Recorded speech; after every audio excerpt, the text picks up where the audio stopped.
I was 27 at the time, living in southern Illinois. A buddy of mine, Jake, had inherited a property from a distant uncle, a 120-year-old farmhouse on the edge of a place called Ridgeway Hollow. The place had sat empty for years. His plan was to renovate it and flip it. He asked if I'd help him clean it out over a long weekend. I said yes. That was a mistake. The first night was quiet, creepy, but nothing I'd call paranormal. Just the usual. Wind rattling the shutters, floorboards groaning. The house had no power. We used lanterns and flashlights. Around 2 a.m., we both heard a sound from upstairs. Footsteps. Not creaks, not settling. Actual footsteps, measured, heavy. We froze. Jake grabbed his light and went to check it out. I stayed downstairs. 10 minutes later, he came back down, pale. Said every door upstairs was open. He swore he'd closed them earlier. We both tried to shake it off, told ourselves it was the wind. We went to sleep on the living room floor. Things escalated. We started hearing things all day. Whispers from the hallway when no one was there. Doors slamming upstairs. The sound of furniture moving, even though every room was nearly empty. Jake found a small wooden box under the floorboards of the upstairs closet. Inside were old photos and a journal. The photos were black and white, all of them showing the house. But in every picture, the windows were blacked out, literally scratched out, like someone didn't want anything looking in. The journal was worse. It belonged to a girl named Mary, dated 1949. Her last entry said, "The woman watches me from the mirror. She stands behind me when I sleep. I told Papa, but he just locked the door." That night I couldn't sleep. At around 3:12 a.m., I heard breathing. Not mine, not Jake's. It was coming from the hallway, right outside the room we were in. I didn't move. I didn't speak. I just listened. It lasted maybe 30 seconds. Then it stopped. The next morning I asked Jake if he'd heard it. He said no, but he looked exhausted. Said he'd had a nightmare. A woman standing at the end of the hall watching him. We should have left, but we didn't. That night Jake fell asleep early. I stayed up drinking a beer and reading by lantern light. At around 1 a.m., I went to the upstairs bathroom. The second I turned on my flashlight, I felt it. That instinctive chill when something is watching you. In the mirror, I saw her, a woman, pale, black eyes standing behind me. I turned around. No one there, but the mirror still showed her. She didn't move. She didn't blink. She just stared. I ran back downstairs. Jake was already awake, pale, shaking. He'd heard scratching at the window. We were on the second floor. We didn't sleep that night. The next morning, we packed our gear and left. Jake never went back. He sold the house, as is a month later. Cheap. I later looked up the address. Turns out 3 families had lived there between 1945 and 1960. All 3 had children that died under strange circumstances. 2 by drowning in a house with no pool. 1 girl, Mary, vanished in 1950. Her father claimed she ran away. He died in the house 5 years later. Suicide. Left a note saying, "She lives in the glass now."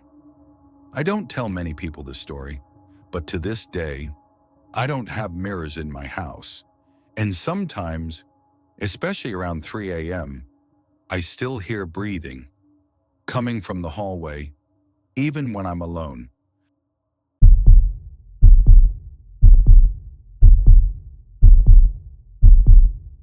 This happened when I was 17. My family lived in a quiet cul-de-sac in northern Ohio. It was the kind of street where every neighbor knew each other, where people waved from their porches and left their garage doors open. It felt safe, But there was one house that no one ever talked about.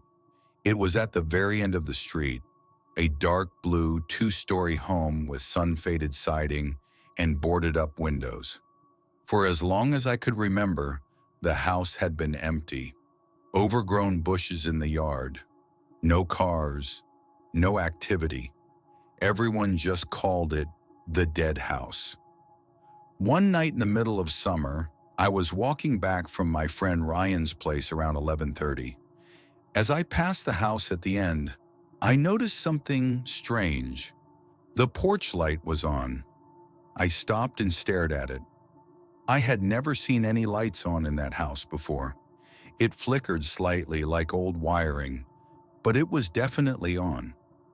I told Ryan about it the next day.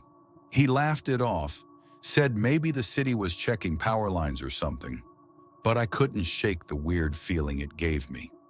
A few nights later, I looked out my bedroom window just before going to bed and froze. There was a light in the upstairs window of that house, dimensois yellowish. It moved slightly like someone holding a lantern or an old flashlight, and for a split second, I thought I saw a face, just a pale, round shape looking down the street. I blinked. It was gone. I didn't sleep that night. The next morning I went down there. The windows were still boarded up, the lawn untouched. But as I walked up the sidewalk, I noticed the mailbox was gone, like ripped off the post, just wires sticking out where it had been. I went back home and tried to forget about it, but a few nights later, things got worse. It was about 2 a.m. I was awake scrolling on my phone when I heard this tapping sound, faint, repetitive. I paused my music and listened. Tap, tap, tap. I opened my window and leaned out, and I swear to God, I saw someone standing on the front lawn of the dead house, facing my house, motionless, just standing. I closed my window and shut the blinds. I didn't tell my parents. They wouldn't have believed me. But the next day I walked down there in broad daylight with my phone, ready to record something, anything. I went around the back fence and found a narrow space behind the house. That's when I saw the basement door. It was cracked open. I leaned in close. It was pitch black inside. It smelled like mildew and something else, something sour. I heard a noise from inside, a shuffle, a cough, a whisper. I turned and bolted back home. That night I woke up around 3:30 a.m. to my dog barking like crazy. He never barked. I ran downstairs and he was clawing at the front door, growling, hair standing up. Then, silence. I opened the door and stepped onto the porch. Lying there was a photograph, a printed Polaroid placed carefully on the doormat. It was a photo of my bedroom window, taken from across the street. I moved to a different room that night. A few days later, my neighbor, Mr. Carter, an older guy who jogged every morning, called the cops. He said he saw someone watching his house from the dead house, someone crouching in the attic window. Police went in, broke the lock. What they found inside was disturbing. The walls were covered in holes, not random ones, but drilled out peepholes looking into the other houses on our street. Through the fences, through the gaps in siding, there were boxes of photos, notes, names, schedules. And in the basement, a small mattress on the floor, candles, and several sets of clothes. They said someone had been living in that house for months, maybe longer. No one saw them leave. No one ever found out who it was. But here's what keeps me up at night. The last photo the police found was taken from inside a crawl space. It was of me, asleep, in my bed, taken from inside my room. I never found out how they got in, but some nights, I swear I hear tapping, and I never open the window anymore.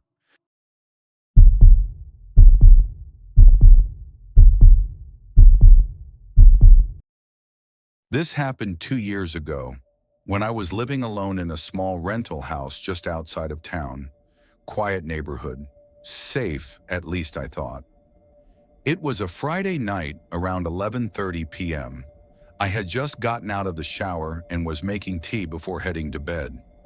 That's when I heard it. 3 slow knocks on my front door.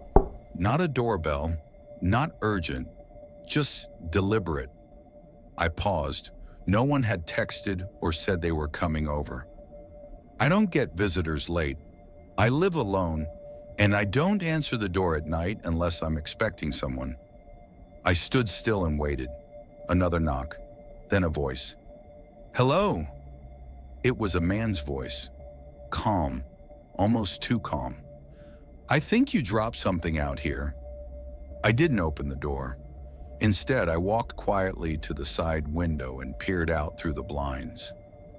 There was a man standing at the door, mid-30s maybe, wearing a hoodie, but the hood was down. I could only see part of his face from the porch light. He wasn't holding anything. I didn't drop anything, and I didn't open the door. I backed away slowly. Then I heard the doorknob rattle. He was trying to open it. I grabbed my phone and dialed 911. As I was giving the dispatcher my address, I heard the sound of shoes scraping against gravel. He was walking around the house, slowly, trying windows. The dispatcher told me to stay calm, stay on the line, and go to a room I could lock. I went to the bathroom, locked the door, and sat on the floor whispering. Then I heard it. A tap on the bathroom window. Not hard, just a tap. He had gone all the way around the house. Police were dispatched. They said they'd be there in a few minutes. But a few minutes is a long time when you don't know what someone is capable of. Then the sound stopped. No footsteps, no tapping, no movement. Nothing. I stayed frozen. And that's when the bathroom doorknob jiggled. He was inside the house. I almost screamed but covered my mouth. The dispatcher kept asking if I was okay. I couldn't respond. Then, silence. I held my breath. A minute later, I heard a loud bang at the front of the house. Police shouting, doors opening, running. I didn't leave the bathroom until an officer knocked and said it was safe. They found the guy hiding behind my couch. He had a crowbar and a backpack full of zip ties, duct tape, and a knife. He had popped the lock on the back door with something thin, probably a card or tool. It didn't take much. The scariest part? He told the cops I invited him in. They ran his name. He wasn't some random burglar. He had a history of mental illness and stalking charges, but had slipped through the system. He lived out of his car, no known address. He picked my house at random because it was dark and isolated. I moved 2 weeks later, got a security system, bars on my windows, a dog, and I never ever ignore a knock on the door again. Because I learned something that night. Sometimes the people trying to get in don't want to rob you. They want to stay.